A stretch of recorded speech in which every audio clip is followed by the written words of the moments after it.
તારીખ 24/8/2026 સોમવારનો દિવસ એટલે કે વિશ્વ ગુજરાતી દિવસ અને આ દિવસ એટલે કવિ નર્મદની યાદમાં ઉજવવામાં આવતો દિવસ કે ગુજરાતી ભાષા કે જેના શબ્દોમાં સંસ્કાર છે, જેના સાહિત્યમાં મીઠાશ છે અને આપણી સૌની વહાલી ભાષા એટલે કે ગુજરાતી. તો આપણે આ ગુજરાતી ભાષાનું ગૌરવ વધારવા શું કરવું જોઈએ કે ગુજરાતી ભાષા એટલે કે ગુજરાતીઓની માતૃભાષા. આપણે આજના આધુનિક યુગમાં અનેક ભાષાઓ શીખીએ છીએ, પર આપણે આજને આધુનિક યુગમાં અનેક ભાષાઓ શીખીએ છીએ, પરંતુ તેની સાથે પોતાની માતૃભાષાને ભૂલવી તે યોગ્ય નથી.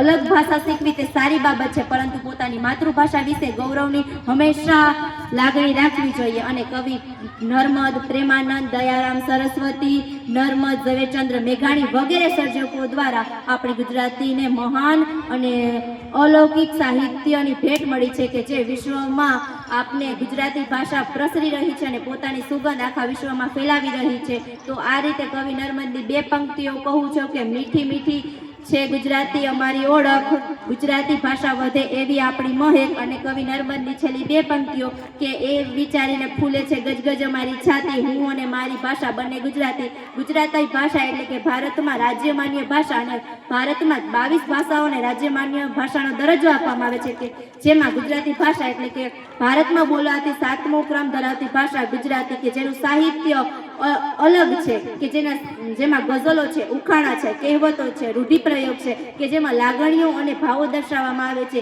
એવી આપણી સૌની પ્રિય ભાષા એટલે કે ગુજરાતી. અને ગુજરાતી ભાષાને વધારે આવી ઓળખ વધારવા માટે આપણે ગુજરાતી પુસ્તકો વાંચવા જોઈએ, ગુજરાતી ભાષા બોલવી જોઈએ અને ગુજરાતી આવનારી પેઢીઓને શીખવવી જોઈએ કે જેથી ગુજરાતી ભાષાનું અસ્તિત્વ આવનારા સમયમાં રહે. તો નમસ્કાર.